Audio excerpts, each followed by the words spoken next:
Kaya mga kaibigan, huwag talaga kayo maniniwala sa mga kakong vloggers. Kasama ka na, Pau Salud.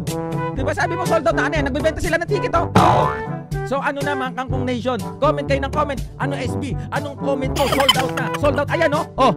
Ayan yung mismong promoter nag-post 1 day ago. Nagbebenta sila. Bumili na kayo. Halimbawa, nagagano siya. Walang problema. Pero kung sasabihin mo, magko-content ka, sasabihin mo sold out. Hindi naman pala sold out. Doon tayo magkakaproblema. Galit ako sa sinungaling. Ang dami, oh. Oh. Ang dami. Paano mo sasabing sold out kung nagbebenta pa? We are live! Good day, everyone. First, I would like to thank Sir Manny Pacquiao, Sir Sean Gibbons. Mark Montana will translate. First, I would like to thank God for giving me this trip. We'll have the main event of the evening. Hello mga kaibigan, boxing fans, good day. Ano na Kangkong Nation? Napatunayan na naman sa post ni Sir JMC Yasat ngayong araw na kayong lahat ng mga Kangkong vloggers, fake news talaga kayo. Fake news. Oh, sige, panoorin muna natin to ha. Ito, Pau Salud, ano na? Ha? Ano, pinost po to ni Pau Salud April 28, ha? Pakinggan nyo ang sinabi ni Pau Salud versus sa post ngayon ni Sir JMC Yasat. Okay, tingnan nyo ha, isa-isay natin yan. April 28 ha, Pau Salud. Okay, mukhang mainit na mainit ito, no? At habang nagkakagulo yung mga tao sa paghahanap ng tickets, pasensya na po dahil kagahapon, sinabihan ako na yung 4K daw na tickets ay sold out na. What? Ano ba? Kahit libre yan, hindi mapupuno. So, kahapon, so April 27, 4K daw na ticket, sabi ni Pau Salud ay sold out na. Ito pa yung ano niya, sold out daw. Diba? So, kung yung 4K na ticket, yung parang general admission sold out, tapos may natitira, una munang punto ha, tapos yung VIP, marami pa, yung $375 yata yun. Ibig sabihin, hindi pa sold out. Ikaw talaga, Pau Salud. Ibigan, ito po yung post ni Sir JMC Yasat. Bisitahin yung kanyang Facebook page. Ayan, JMC Yasat. Ano po sabi niya? Contrary to various claims, tickets to Toot versus a taxi driver is far from being sold out. Fans are not lining up to get one either. Meaning you could easily buy yours on or before the fight day. Diyan nga sa Okada, mga kaibigan. At ano po itong post nila? Ayan ang kapal mga idol yung green usually yan yung general admission. Itong red, yan yung usually VIP. Ang kapal. Anong sinasabi nyo? Ha? Asan kayo ngayon? Ano? Ayan po, tapos sinilip natin itong promotions. Ayan 1 day ago, nagbebenta pa ng ticket. Ayan 1 day ago. So ano yung mga pinapakalat nyo mga Kangkong vloggers? Ayan tingnan nyo itong mga kaibigan, huwag talaga kayo maniniwala sa mga Kangkong vloggers. Kasama ka na, Pau Salud. Diba sabi mo sold out na ano yan? Nagbebenta sila ng ticket Sabi dito, tickets will be available at Okada Manila from May 9 to 12. Parang tumutulong na din ako dito. Ayan will be sold out at the boardwalk where the event will be held. Will be sold in the restaurant area of the fountain. Tingnan mo, tapos sa harap daw ng coffee bean. Nagbebenta pa, malinaw. Tingnan mo, pambirat In a way, tinutulungan ko na kayo. Magpasalamat kayo kung hindi ko pa to itouch Pambira. Lalangawin siguro talaga to.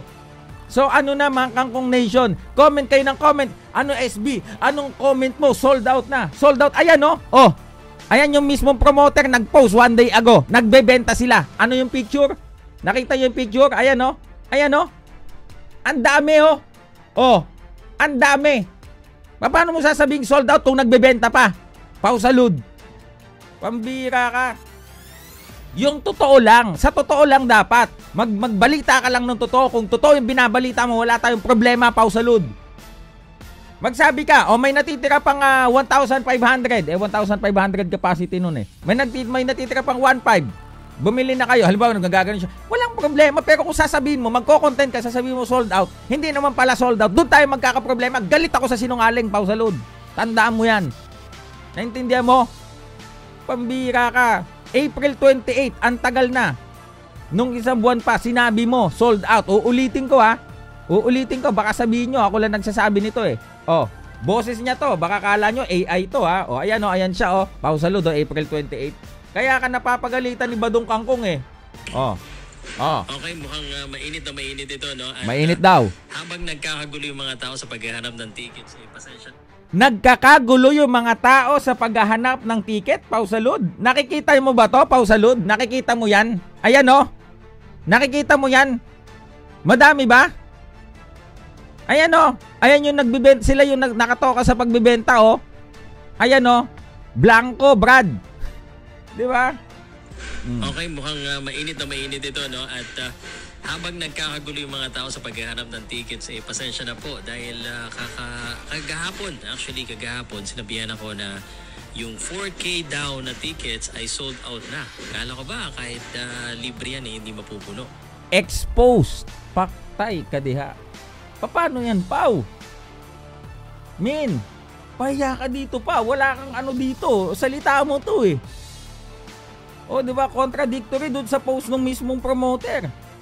Di ba? So, i-assess nyo yung sarili nyo. Are you really helping the guy? Di ba?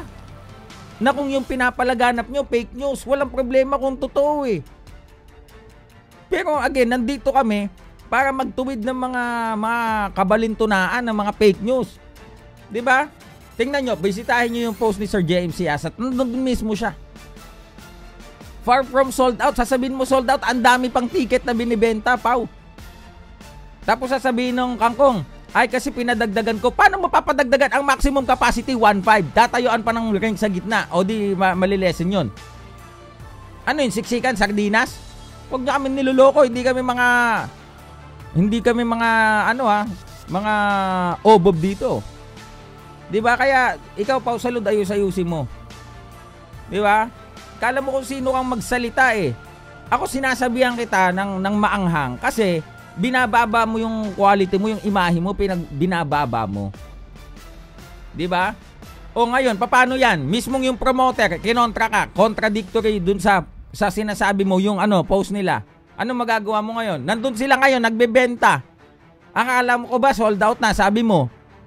Sabi ng mga kangkong vloggers. Kayo kasi mga hindot kayo, mga kangkong vloggers kayo. 'Di ba? Kayong dahilan kung bakit ba circus na, naging comedy na yan tao na yan. Tingnan mo, ayan oh. Ganyan lang kung ano pala yung ginagawa ngayon ng promoter. So, hindi nyo pala tinutulungan yung promoter kasi kung sila nagbebenta pa, nagpapakahirap doon, pumupwesto kahit walang tao, tapos sasabihin nyo sold out na, anong iisipin ng tao? Ay, wala na pala eh, wala na eh. Ito sila hirap na hirap dyan, pumupwesto, walang lumalapit. Ha? Tapos sa mga comment pa, ilan yung comment? 8. Ano yung mga comment? Ay, nakabili na kami pero ibebenta ko na lang. Oh, di ba? Huwag kasi ganyan. Pambira. Shoutout kay Sir JMC Asat. Oh, nagising ako sa post niya eh. Di ba? Doon lang tayo sa totoo. Huwag tayong nagpapakalat ng mga fake news. Galit ako sa sinungaling. Di ba, wala kami pakialam kasi busy kami kay Astrolabio eh. Pero kaya ko pinakialaman to dahil sa fake news. Fake news na isa ka sa nagsabi, Pausalud. Di ba? Busy kami sa World Title Fight. Vincent Astrolabio versus Jason Moloney, World Title Fight. Di ba? Kasi yan po, pag nanalo si Astrolabio, may isa na naman tayo world champion. Pero bakit ko tinatouch to? Wala dapat akong pakialam ko, pero bakit ko tinatouch? Kasi mali yung pagpapakalat ng balita. O, sabihin nyo sa akin tama kayo ngayon. O, di ba? O, mismong promoter yung nag-post. Sasabihin nyo, sinungaling sila. O. Pambira kayo. Kaya nasisira yung imahe ng promoter. Wala namang kasalanan yan. Di ba kung tutuusin? Kayo ang mga Kangkong Nation, Kangkong Vlogger, kayo naninira ng imahe. Sila, di ba? Mga Japanese yan eh. Tumulong lang yan. Di ba? Kayo ang talagang panira. Ginagawa nyong katatawanan. Papakalat kayo fake news. Mag-a-announce kayo kung sino-sinong kalaban. Tapos, sa ticket, sasabihin nyo, sold out. Ang liit na nga lang, grand ballroom ng Okada. Nakapag-perform na ako dyan. Di ba? Hindi yan kasing laki kahit ng MOA Arena, ng Araneta. Yun, pag na-sold out mo yun po ang achievement. Diba? Diyan po mga kaibigan, nag-claim nyo, sold out. O ngayon, gusto nyo ng opinion ko. O yan, opinion galing mismo dun sa sa promoter. Ngayon, 1 day ago nag-post. Tapos kanina pinuntahan ni Sir JMC Asat. Diba? Nagbebenta sila. Asan yung sinasabi nyong sold out? Mga fake news kayo, mga kangkong vlogger kayo.